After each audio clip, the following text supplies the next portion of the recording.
I was crying about being pregnant. I wasn't crying with joy, crying because I knew that I wouldn't be able to drink anymore. I did manage to stop because I had a husband there. I was in so much fear of going back to drinking. Fear kept me from drinking. We used to drink together. We used to smoke cannabis together. We did that for years. We had some really fun times. I used to think I was a really cool mother because I used to drink and smoke with my son. I had to make really tough decisions. I had to say to him, I don't want to see you until you're clean and sober. Heartbreak. Hello and welcome to 12 Steps and 12 Questions. My name is Silvio and I'm an addict. This pod is full of personal and inspirational stories of recovery from addiction. And in every episode I'll ask each guest the same 12 questions about their life, addiction and recovery. Quick warning, there will be some graphic descriptions and a healthy amount of swearing. For this episode, please welcome Sue. Hi spiritual seekers, welcome to this new episode of 12 Steps and 12 Questions. Today we're trying something new and exciting. We've got a double episode of a mother and son in recovery. I hope we can shed a light on how alcoholism or addiction and recovery can affect us within families. So we'll start with Sue today and we'll have her son Ollie in the next episode. Let's get right to it. Sue, would you like to introduce yourself?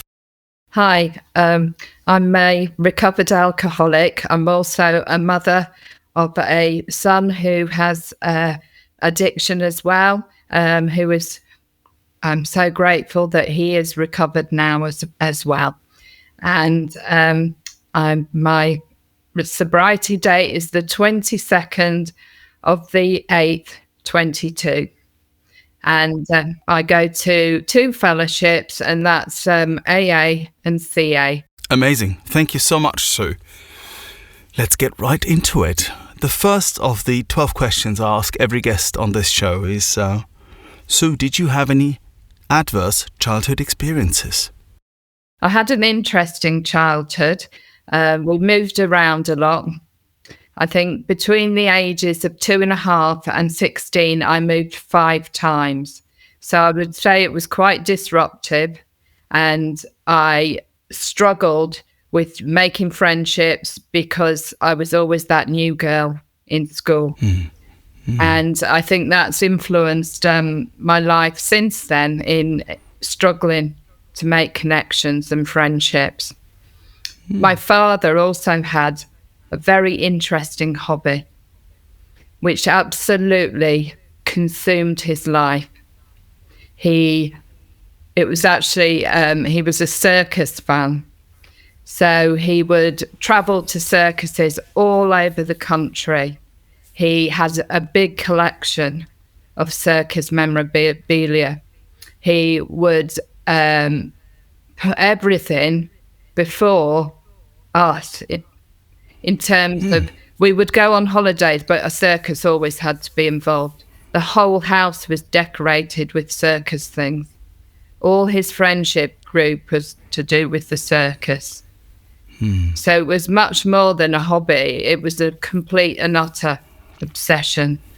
He used money for his hobby. He put his time and effort before us. So in a lot of ways, I would describe it actually as an ism. Yeah. So his own addiction was this hobby.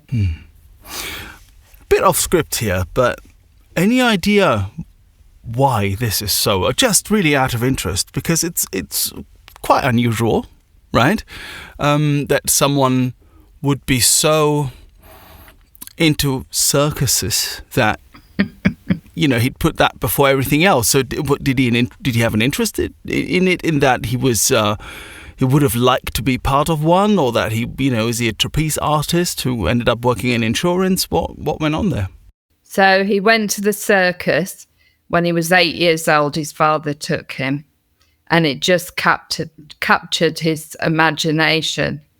He was very creative, actually, and somehow the sparkle of the circus, the expertise of the artist, the smell, the lights, the music, everything.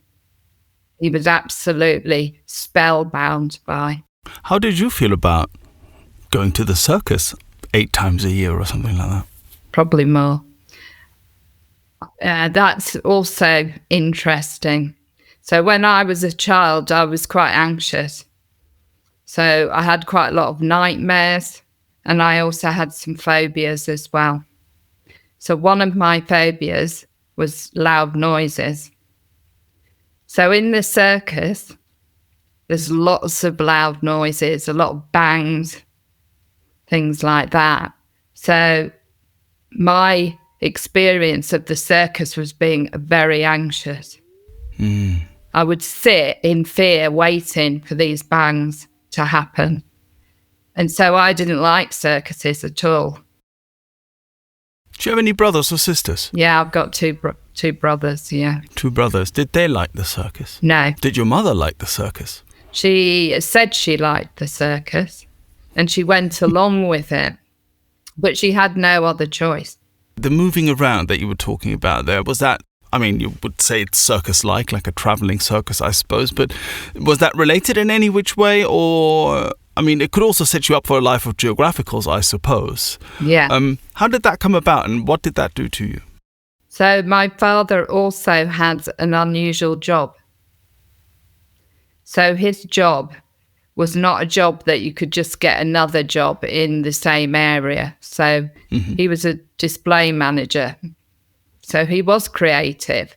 So as a display manager, he had to, when he wanted a new job, he had to travel to another area in order to get a new job. Sorry for being a bit slow, but what is it? What sort of displays are we talking about? Or am I getting this wrong? I'm not really quite sure what it is. So a display manager is someone that does the shop front. So Right, okay. it's not so prevalent now that you have the models in the front of the shop, and that their display in those days was something to catch the eye, to bring the shoppers in. So he used his creative skills to set up backgrounds and make it really inviting. Yeah, this was, of course, a time when, people went just for window shopping. Absolutely. And, the art of delayed gratification hadn't died quite yet. Yes. But yeah, I hear that. Okay, interesting. This is really interesting. And so what did this, being the new girl and finding it difficult to find friends and connect, and maybe the moment you sort of connect a little bit, finding that trust perhaps that there is one person or 2 people that you might like, being sort of torn away from them and having to start anew. How did you experience this? I think in the end, I saw it as, right, I've made friends here. I can start again and create a new life somewhere else. But that, as I got older, it was more and more difficult because I was a teenager. And, they're not very nice, other teenagers, especially if you're new. So it was always trying to find a way of getting into these established friendship groups. And sometimes, I was very unpopular because, people didn't like that I was trying to get into friendship groups and establish myself. And actually, latterly, when I was moving around, I'd only stay in a place for two years and then move on. Did you ever settle, just ever so slightly shining a light to the front, did you ever settle really then anywhere after all? The only place I think was the last place that I moved to with my parents, which was Cambridge. And I was older, I'd left school by then. And I really liked Cambridge, loved it. And I went to college, so we all started fresh in a college. So that was lovely. But then I moved again after that. This was because your father moved again, or because you No, that was because I went and did my nurse's training. Right, okay. Well, we'll get to that in a second. It's an unusual childhood, I think, in that you get sort of uprooted fairly regularly. So, and then finding new friends and establishing your own personality, I suppose, also becomes more difficult. Yes. Our question 2 is, what did the moment you first got hooked, or the fun times, what did that look like? So you're coming, and quite literally coming and going all the time, and at some point drugs, alcohol, or a behavior comes into your life and does something for you. How did that manifest? Very early on. Right. I was 13. And yeah, it was related, I think, to that sense of not fitting in. And I would go to parties. I always hung around with like older teenagers. So they were having like weekend parties and things like that. And very early on, when I drank a lot. So the first time I drank, and like most people, I was sick. But that didn't deter me. I just carried on going to parties. And I remember thinking, right, I don't like that feeling of being dizzy, but worked through it until I didn't feel dizzy when I drank. Yeah, this sounds strangely familiar. I did the same thing with fags, by the way. I decided at one day, I don't know how old I was, 14 or something, young in any case, too young. I decided that I wanted to smoke. I think all the cool people were smoking cigarettes, and I wanted to belong to that. It was very clear and obvious to me that this was the way forward. I don't know how I got a hold of them, whether I bought them and said they were for my dad or whatever, I don't know. Got the fags, start lighting them, throw up, because they're just disgusting when you first smoke. It's one of the worst things in the world. Gets you a bit buzzy though, of course, what with your nervous system reacting. Throw up, feel a bit rubbish about myself, and kind of just think to myself, I'm going to try this again, give it a bit of time, like you would with like healthy self-talk nowadays, Relax, Silvio, you'll get this, you'll be all right, and then, so, because obviously you don't want to throw up in front of all the people you want to look cool in front of, so, but that, I had to do that a few times until I was actually able to smoke and look cool at the same time. You had a similar experience, and you worked through the dizziness. And I also did that with fags as well, by the way. I went on a school trip, and I remember I tried smoking before that, but we went on a school trip, and I felt I'd spent the whole time learning how to inhale a cigarette. Yeah. Life skills, eh? Yeah, beautiful. Yeah, lovely life skills. So I used to go out and about drinking, and even then there was consequences. Early on. Very early on. I know that older men take advantage of, young women. And, I had experiences of that because I made myself vulnerable at that time. And then when I got to 16, I decided I became a born again Christian. Out of nowhere? So I went on, I was doing this pre-nursing course, and I went on this holiday, which was all to do with like nursing. But it just happened, I didn't realise, but it was all sort of organised by Christians. So that sense of belonging and that yearning for belonging, I found it by becoming a born-again Christian. So for 2 years, I didn't drink. I did smoke, but I didn't drink, and was going to this church. Right. Okay. And then you fell out of the church and you went back to the drink. Oh, yes. Within 2 years, I went away to nurse, and I was fully back into it again. You said something just a second ago, which I would like to carefully revisit. Making yourself vulnerable as a young girl or as a young woman is obviously not something that I've experienced. can you maybe carefully, and only if you feel comfortable in doing so, talk to us a little bit about how that feels and what it does to you?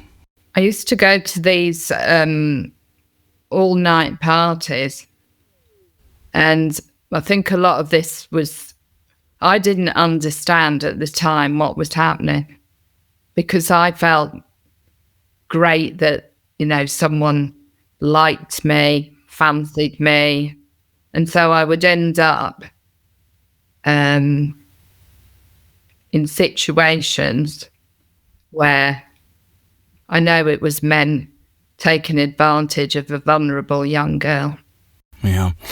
And this is part, I think, of the female addict and alcoholic experience, I think. Absolutely. One that obviously, for obvious reasons, I can't really speak to a lot, but I just wanted to shine a little light onto that and have it named as that, as part of the female alcoholic and addict experience. Not that it never happens to males, of course it does, but it's just not quite as common as it is for women, and probably something that deserves a whole podcast on its own. Yeah. But there were also fun times, I'm assuming. So gosh, yes. When I went away to nurse, there was fun times, there was parties. I mean, by then I'd kind of grown up, so I was more careful around men. And we went out and it was good times, but I still drank more than some of my peers. And did you have any idea around this? Did you notice this yourself? Did you think, oh, bloody hell, I seem to be the one who drinks most and I can drink quite a few guys under the table, quote unquote? What were your ideas around this at that time, if we'd asked Sue at 16? I think that I noticed what people said to me more than I thought it was okay and I was having fun, but there was just people would say certain things and that would really annoy me, when they were saying, oh, you drank a lot, or,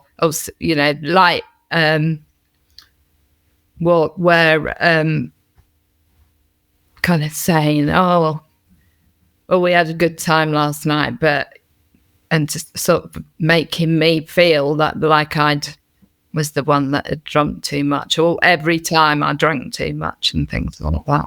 There's a certain embarrassment and shame that comes definitely with that, which is very, very unpleasant, especially if, like me, you want, I'm full of pride, and and people say that sort of thing. I'd really take that away, and when they did, I would really take that away and chew on that for a little while, kind of go, oh God, I don't want to be the guy who's there, and that would really, it would get to me. Did it get to you? Yes, because I thought, well, I'm having fun, but there was a certain amount of shame, thinking, well, have I got a problem? Why do I always need to be having that extra drink? Did that relate in any which way, this party lifestyle that you were having and the drink, did that relate in any way to you wanting to connect to others? About what we were saying beforehand, about the fact that you found it hard to connect, and about the fact that you were sort of uprooted a few times. Was this like a way in, maybe? Yeah, it was like fitting in. Yeah. And wanting to be with other people and feeling comfortable with other people. Yeah. Because I still felt an outsider, and I still felt that, all the cool girls were going to all these nightclubs and things like that, and I'd go to a nightclub but feel really uncomfortable. It just wasn't my place. Yeah. It's funny how in hindsight maybe it wasn't you, but rather the fact that the nightclubs might just be uncomfortable places. Yeah. But we don't know that at that point, do we? So No. You were having a good time at this point still. Question 3, what were your worst consequences? And finally, your rock bottom. Now, I'm assuming we might have to fast forward a little bit here. Yes, yeah. And when we speak of consequences, perhaps we can also, a little bit further down the line, shed a light on how this may have affected Ollie, your son, who, is also in recovery and who will come on to this podcast next week. But talk to us a little bit about the progression of your illness discovering that it's an illness and how this may have affected those around you? So when I came back from doing my nurse's training, I was living in Cambridge again. And I came back because I'd already had Oliver. So I was just 21 when I had Oliver, and I was a single parent. Right. And so then my drinking became behind doors. Right. And so I was drinking at home. And to begin with, I wasn't drinking as much, but then it progressed. By the age of 24, I had that time when I realised that I had to drink. That it wasn't a choice any longer. It wasn't a choice anymore for me. That line had crossed. That I wasn't just drinking. I was drinking because I needed to drink. And I was very young. I was only 24. It's very young. And I went to my first AA meeting. At 24? Yeah. So I sat in this room and there was much older people and I just couldn't get it. I just was sat there and I thought, what's this dusty old church hall and these people talking? How's that going to help me? And when I didn't drink, I was so anxious, really didn't know what to do with myself, uncomfortable, angry, and frightened. Now, I now very much know what that was. I also was getting some withdrawal symptoms as well. So then I had to drink. And I was full of such shame and I just couldn't understand why it happened. And I desperately didn't want to be an alcoholic. So I'd do all sorts of things to try to not drink. Oh, we'll come to those in a minute. But were you working at this time? I'm just trying to get a picture a little bit of what your life looked like. So you were working? I was working, yeah. As a nurse? As a nurse, and had my son, Oliver, at the time, yeah. Now, that in and of itself, of course, is quite something, right? Single parenting is extremely stressful. You've got your work, you've got someone to look after. Yes. And you've got withdrawal symptoms in the morning. Yeah. That's tough. That's a really tough spot to be in. Yeah. Desperate. How long did you stay in that spot, do you think? Do you know, it was 6 years trying to control it. That's a long time. Yeah, because 6 years is a long time.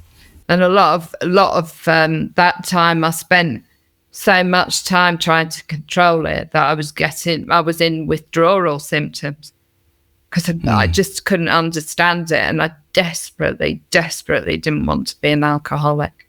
So you and me both. I would drink and then I would try and come off it for a period of time. But I could only do a 2 days, 3 days, and then I'd drink again a lot. But you see, I never drank until Oliver had gone to bed. Right, okay. So he was shielded from the obvious part, so to speak. Yeah. I didn't drink all day, which was fortunate. I never got to that point, which was great, but I didn't. Let's very quickly just put this in brackets. Yeah. There's so many common misconceptions around the type of drinking or using you have to do in order to be an alcoholic, right? Yes. So if I just look at my own experience, I was convinced that I wasn't an addict for many reasons. One, I was always able to put it down for a few days, right? If something was happening and I needed to be, that was no problem. I was thinking about it all the time. Oh, absolutely. Yeah, but I wasn't using, so clearly I don't really have that much of a problem, right? That was one. Another one is that you have to drink every day or have to drink in the morning, for instance. That's another one of those that I hear a lot. And another thing for me was because I was able to stop for some reason in my 30s. I was able to stop using and then I started again because it wasn't a linear progression, right? From start using, boom, boom, boom, boom, boom, come into recovery. That was another reason for me to think that I wasn't really an addict. So I'm assuming because you were able to put it down and manage it in one way or another, you must have thought the same. I think because I had some withdrawal symptoms, I knew that there was something wrong, but I didn't know how to stop. And I tried so many things, I'm only going to drink lager. I'm going to have 2 days off in between. I'm going to go and see the doctor and see what they can do. They just gave me sleeping tablets, which was going to compound the problem. Yeah, I was going to say that's a really famous way of making things a whole lot worse. Yeah. Now, how do you think around this time in those 6 years, how do you think your ability to parent was affected? And how do you think perhaps, he'll speak for himself, of course, but how do you think Ollie might have been affected around this time? Around this time, he must have, he was small at that time. It was up until he was 7. Right. Actually, it was 8. It was when I got pregnant with my other son that I actually stopped. But I've spoken to him, and he says at that time he wasn't aware of it. But he had a hungover mother when I'd had a big session, and he had an irritable, anxious, depressed mother when I wasn't drinking. It's quite difficult, of course. Yeah. Especially if your first memories around that time, or those really early childhood memories, when they are affected right away, because it can, I don't want to speak for him, of course, speaking of my own experience, it can set such a, that's what I'm looking for, it sets the tone in certain ways. It certainly did for me, Yeah. Be interesting to see what he'll say about this next week. What happened then after the 6 years? You said you stayed in that spot for 6 years. How did it progress? So after that, I actually got married. Oh. And I got pregnant after a year. And I remember I sat on the step in the kitchen, and I was I was crying about being pregnant. I wasn't crying with joy. I was crying because I knew that I wouldn't be able to drink anymore. Was it that clear? Yeah. That was the reason why you were crying? Absolutely. I did manage to stop because I had a husband there. What was he going to say if I was drinking at the same way that I was before? Yeah. So you managed to stop for 9 months? 6 years. For 6 years. You stopped for 6 years? I was in so much fear of going back to drinking. Fear kept me from drinking. A bit like the man of 30. Yeah, absolutely. There's two, if I get it right, there's two illusions in the book of being able to stop for years. That one, and there's another one that doesn't come to mind right away. But yeah, absolutely. It's what happened to me as well, of course. I was able to stop for a while. Yeah, absolutely. And it only took, at the end of this 6 years, my sister-in-law, we went out, and she said, "Oh, go on, have a drink." I was drinking Diet Coke. Have a proper drink. Had a glass of red wine, and then I was off. That night, I drank several drinks. It wasn't like, oh, yes, I'll have one glass of wine. I've never had one glass of wine in my life. I drank quite a few drinks that night. And then that was it until I stopped recently. You were off to the races until 2022, right? Okay. Well, I stopped in 2021, but that's another story. Right. Okay. Well, which we'll come to. We'll come to in good time. So that's obviously another long stretch there that you spend. How heavy was you drinking? And again, how do you think that this period, where Oliver was quite a bit older, yes, he might have been affected around that time? I think obviously he was much more aware that I was drinking. And then I ended up getting divorced. So I was drinking a lot round the time of the divorce. And then we moved out of the family home. And then I decided that a good idea would be to start smoking cannabis as well as drinking. Yay. And by that time, I'd also developed epilepsy, and I was on heavy-duty medication for that as well. Wow, okay. So there was a big mixture going on. And as time went on, there was more medication that was added. And all the medications that I was taking said, do not drink alcohol. Yeah.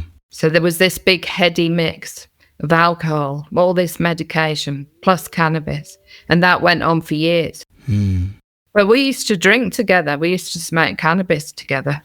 You and Ollie? Yeah. Right. We did that for years. What was that like? Do you know what? We had some really fun times. I used to think I was a really cool mother because I used to drink and smoke with my son. Terrible.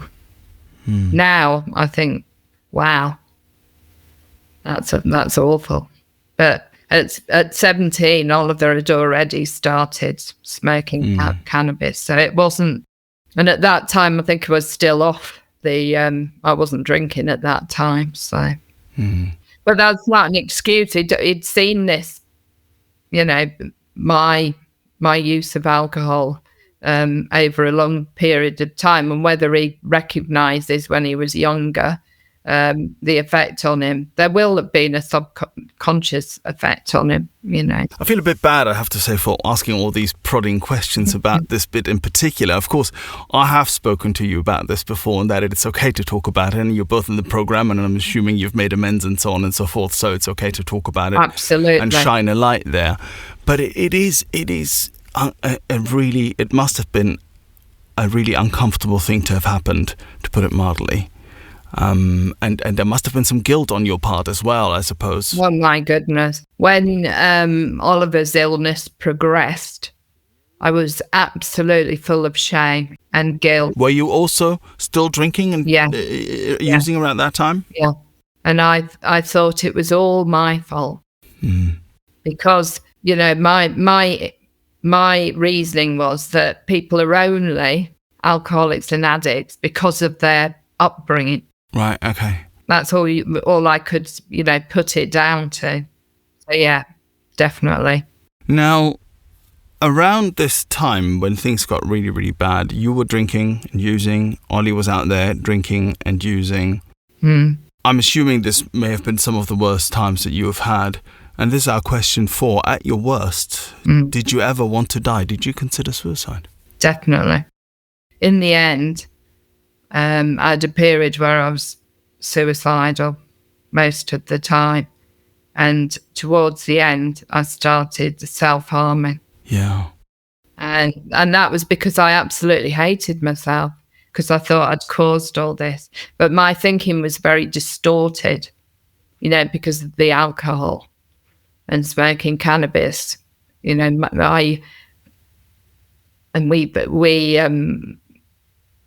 of course exaggerate things, and we've got delusions around things. So I couldn't think clearly.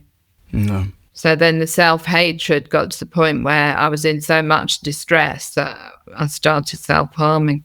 Self-harming, of course, is a major issue, not just in addiction. Yeah. Right? Yeah. I don't have much experience of it myself. I mean, I certainly harmed myself. I think, the way we drink and use is a form of self-harm, undoubtedly. Of course, yeah. It is different, I suppose, if you... Oh, well, no, that is the actual question. Is it different if you do that, or if you take, I don't know, a razor blade to your arm or something like that? Do you think it is different?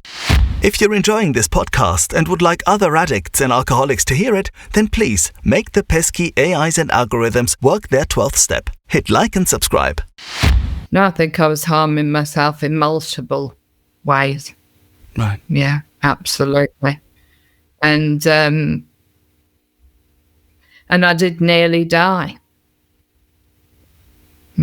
at one point. Now, I know that's, it was absolutely awful But it was interesting because I stabbed my wrist with a wine glass and a broken wine glass. And the minute I did it and I started bleeding, because I'd severed an artery. So, I mean, it wasn't just... Oh, wow. Yeah, and a tendon. So I was bleeding out in the street. And two people, I've never seen them before and I've never seen them again, came and they helped me. And they did all the right things until the ambulance came. But the minute I did that, I've never wanted to live more than when I did that. Wow, it's a particular form of rock bottom, touching death, seeing death, so that you want to live. Absolutely. And I've never, ever self-harmed ever again since then. And even, you know, when I was still out there drinking, that was it. I never, ever did it again. Yeah. Thank you, Sue. It's a really profound thing to say. Our question 5 is, what other methods did you try to get sober before finding the room? So we kind of touched on it a little bit, but let's go into it one more time. So you tried the what I always call our personal refreshing brand of moderation. So you had a lager phase, if I remember that well. Oh, yeah, I tried the lager phase. So I thought, well, it's a greater volume, so I'll not drink as much. Well, I could do that for about 2 days, and then I just went back to normal drinking wine. I went to alcohol services. They told me to reduce, and being an alcoholic and having the allergy, obviously that didn't work. They used to phone me once a week, and, you know, they're just doing what they're told to do and what they can do. Yeah. It's you know, they're doing the very best with the training that they're given. Undoubtedly. Didn't work. Went to a place in Sheffield that is a recovery place. Did smart recovery. What is smart recovery? It's where you sit in a group, you take responsibility. It's like you've chosen to drink and use, and you've got to ride out these cravings and use other strategies like, you know, distraction, doing hobbies, being present in the moment. And there's these things, and actually it's quite good where you look at what's happened in your day and you evaluate how you behaved and what you can do better next time, that sort of thing. Now, very quickly, just look this up. I mean, I know of Smart Recovery, of course, I just never attended a meeting.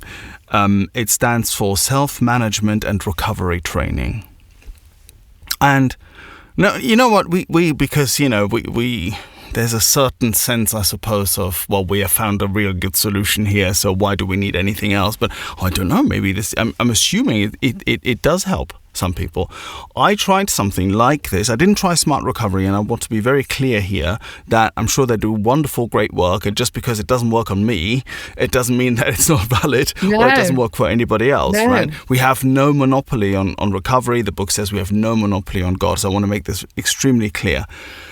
But I tried something quite similar, if I may, very quickly. I bought a book, a cognitive behavioral therapy book, about addiction, because, you know, I'm the proactive type, right? Self-reliance and all that. So I bought this book, and in it, it had all those things that you just said, or sort of exercises around this, you know, the 3 Ds, it was called.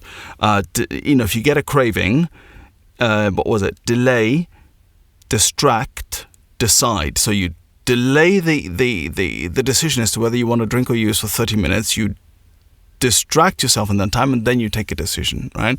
And I really tried this. And it you know what? It just slowed the allergy and the obsession down for me for that time. I wasn't always able to do it, but it slowed down.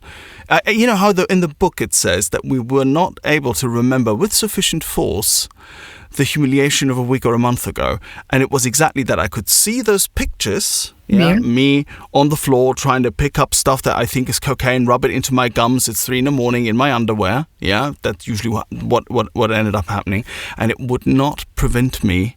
It would not have the sufficient force for me to then stop and say, actually, I'm going to take a different decision. I always took, at the end of 3 Ds, I always took the same decision, which was I was going to go out and use. It's really interesting, this, how we are affected by this and how other people may be affected. So you tried SMART.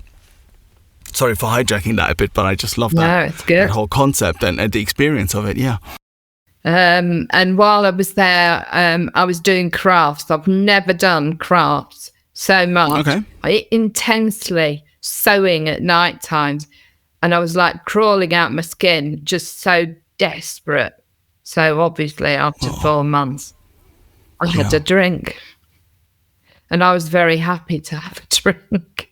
Yeah. Because, I can't bear that feeling. You have to go for that ease and comfort. Yeah, that sense of discomfort, that we get when we are in untreated alcoholism is extremely difficult, I think, to relate to anybody. It was awful. So when you came into the rooms, at some point you decided that you'd had enough and you were going to give AA another go, or CA, I don't know. When you came in, our question 6, did you struggle with the word God?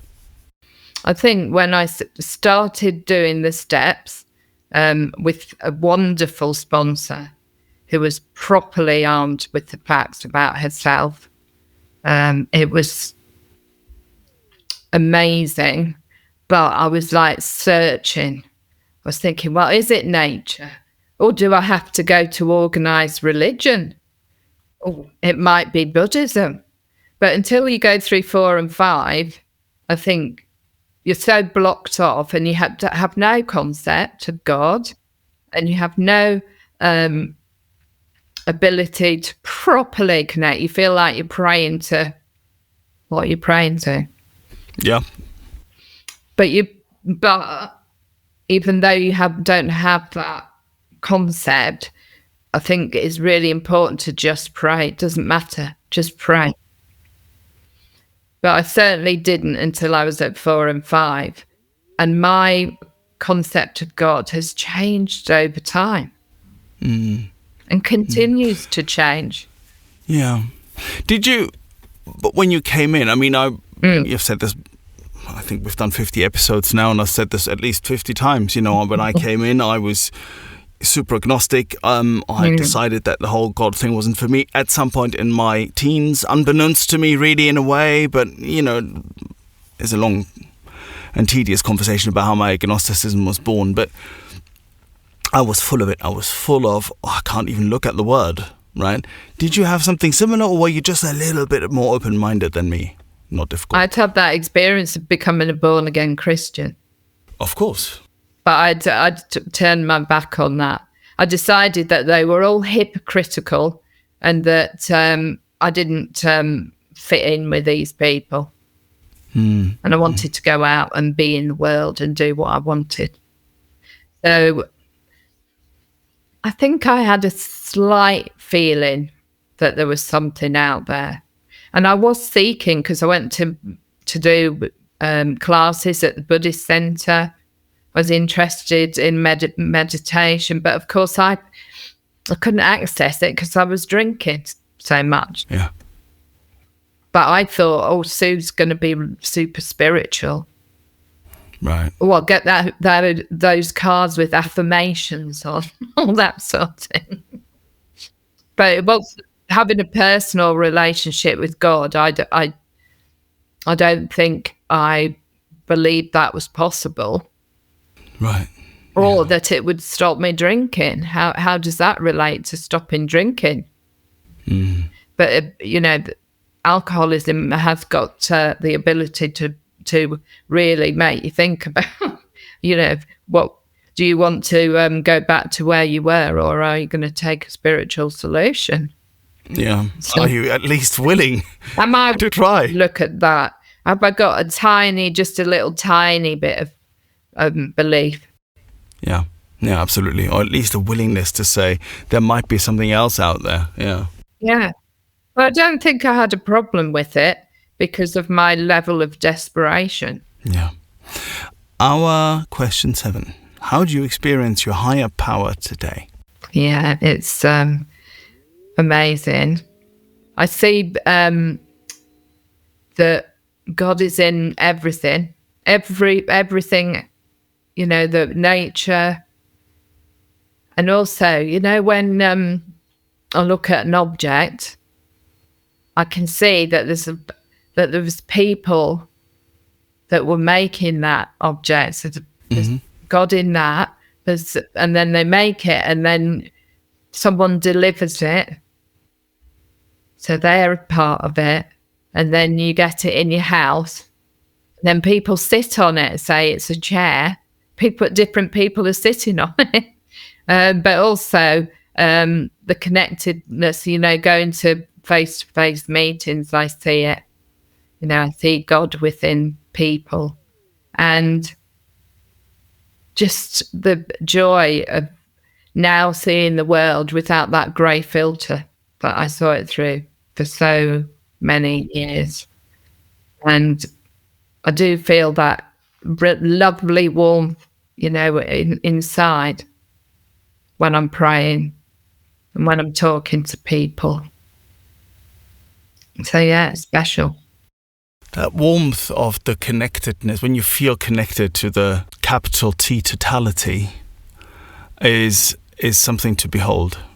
When we manage to remove things that are blocking us, my case, often anger or other bits and character defects here and there, and if I'm just able to sit still for long enough and be still for long enough, it comes of its own accord, and it's like nothing else. Wonderfully said. Question 8. Which parts of the steps were the most difficult for you? Do you know, I was thinking about that. And step 12, when I work with others, that is the hardest step. Right. Because I find it really difficult if people don't get it, and then people go back out. What do you find difficult about it? Because I feel that I could have done more, or I failed them, and I know that it's not me. I know it's God. And God they may not be ready, it may not be in God's plan. And it's nothing to do with me. If I take someone through this beautiful book and share my experience with them, I can't do any more. There is nothing more. That guidance, that's what we're doing. And so I know that, I understand that, but it's that frustration of whether they're willing or not. At the root of that, I think, certainly when I get that sort of frustration, which is very familiar to me, at the root of that, I think, at least to a degree, is compassion, is to know, to witness suffering. Yeah. When there is a solution available, but then that doesn't, but then me wanting to control somebody else's readiness, of course, it's just me playing God. It's just me wanting to steer things in a way, So it's a massive step 3 failure, of course, when that happens to me. Absolutely. but some of it, at least to a degree, some of it is probably about control. Yeah. In one way or another, but some of it is also just.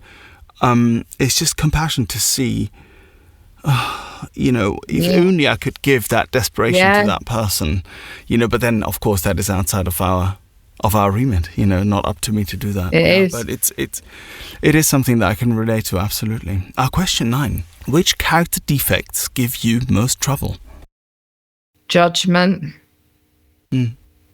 And I hate being like that.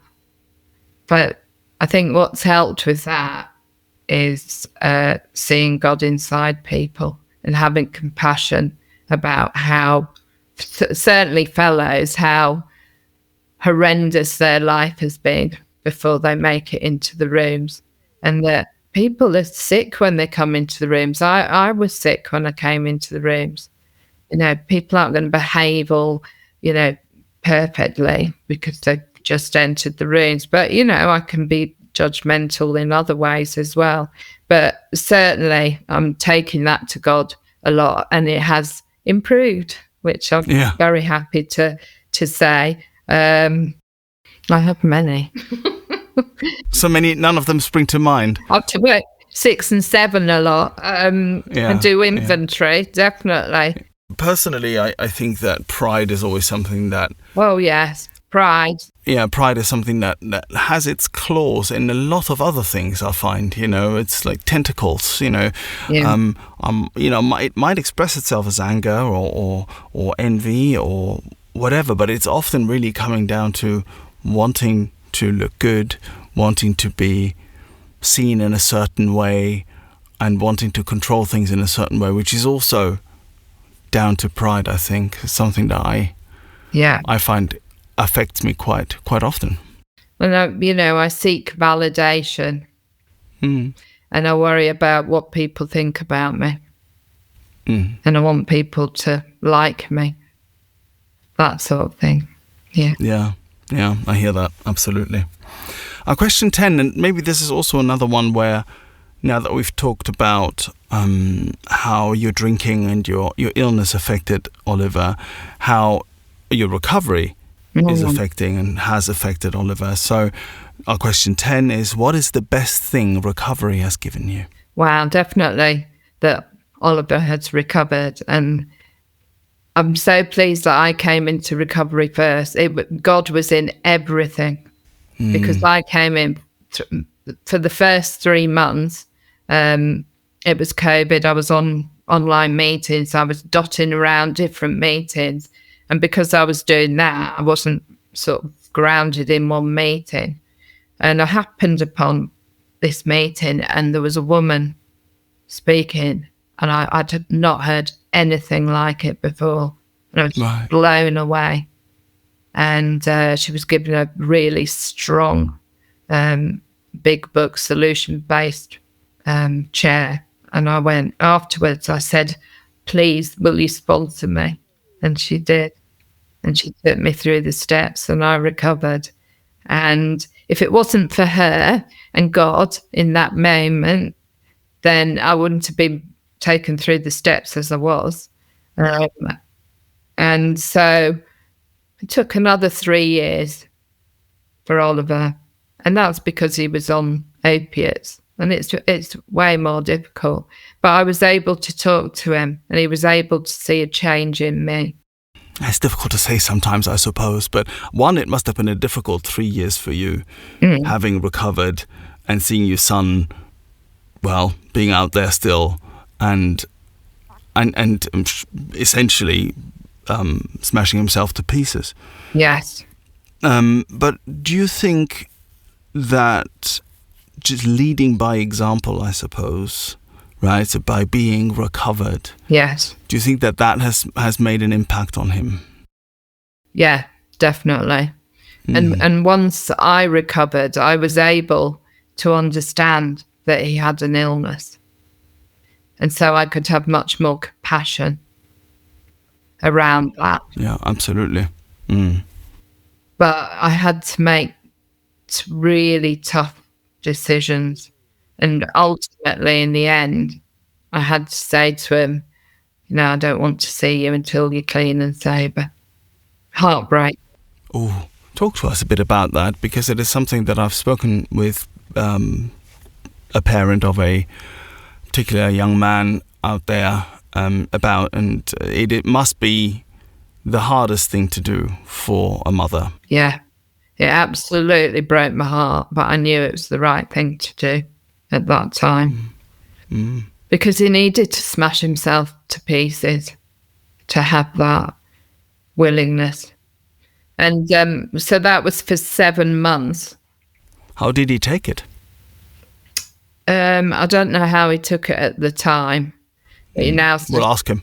Yeah, but now he says it was the best thing I could have done for him. Yeah. It's interesting, isn't it? Because it is the most counterintuitive thing, I suppose. Yeah. Right? For a parent, you've looked after this child for, 20 years or whatever it is. And then, you have to turn your back on them. It must be the most difficult thing, but it is also the most strongest signal, I suppose, that you can send to someone. Yeah. It was that detach him with love, just heartbreaking, but so necessary. And also for my sanity, because you become as insane as a person. Certainly when I was drinking, I became completely insane. But once I recovered, although it was really heartbreaking, and that fear that he was going to die. I mean, I had preemptive grief. Wow.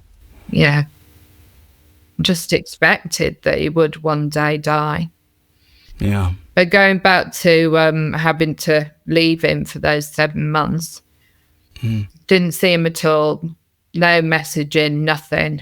And then he sent me a text and said, I'm in detox. Oh, my goodness. And then I did everything that I could for him to help him.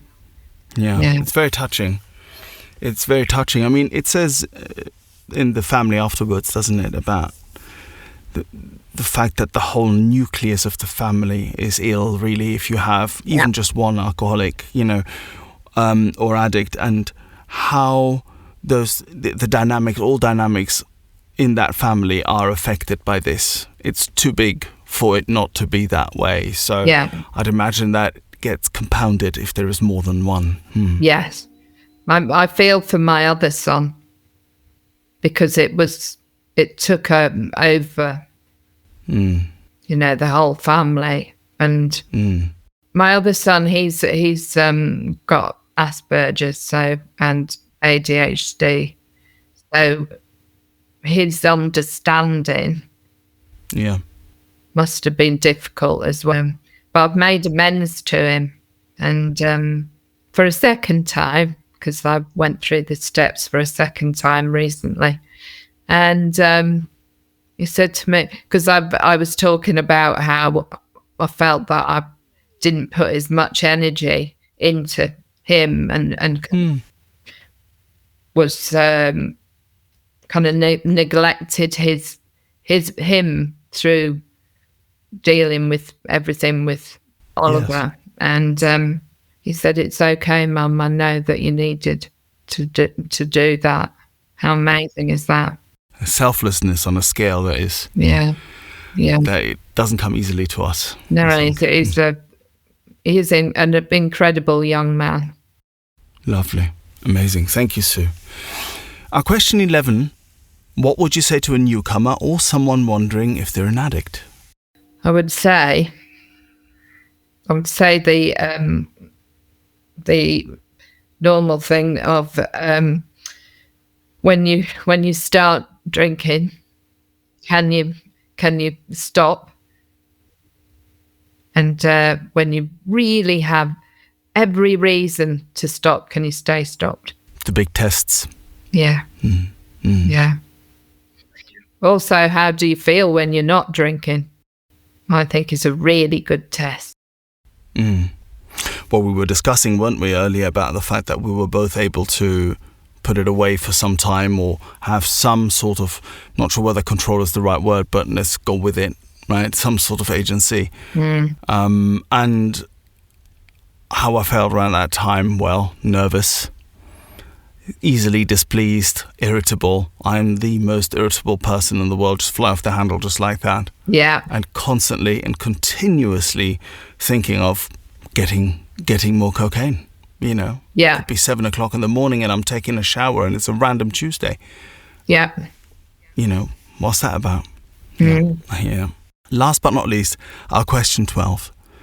What do you want your higher power to say to you, quote unquote, at the pearly gates? You made it and you helped some people along the way. Lovely. Thank you, Sue. You've certainly helped me today with being so generous and so open.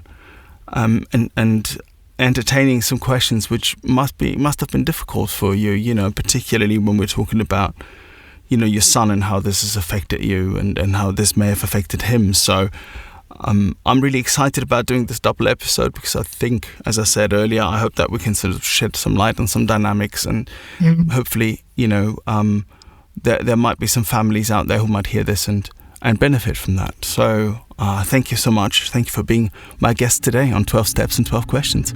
You're welcome. We've come to the end of this episode. Thank you for listening. If you've enjoyed it and would like other addicts and alcoholics to hear it, then please make the pesky AIs and algorithms work their 12th step. Hit like and subscribe. While this pod is based on the 12-step recovery program, it's not officially affiliated with any 12-step fellowship. 12 Steps and 12 Questions is not substance or behavior specific, it's fully self-supporting and not-for-profit. And you know this next bit. It's not allied with any sect, denomination, politics, organization or institution. It does not wish to engage in any controversy, and it neither endorses nor opposes any causes.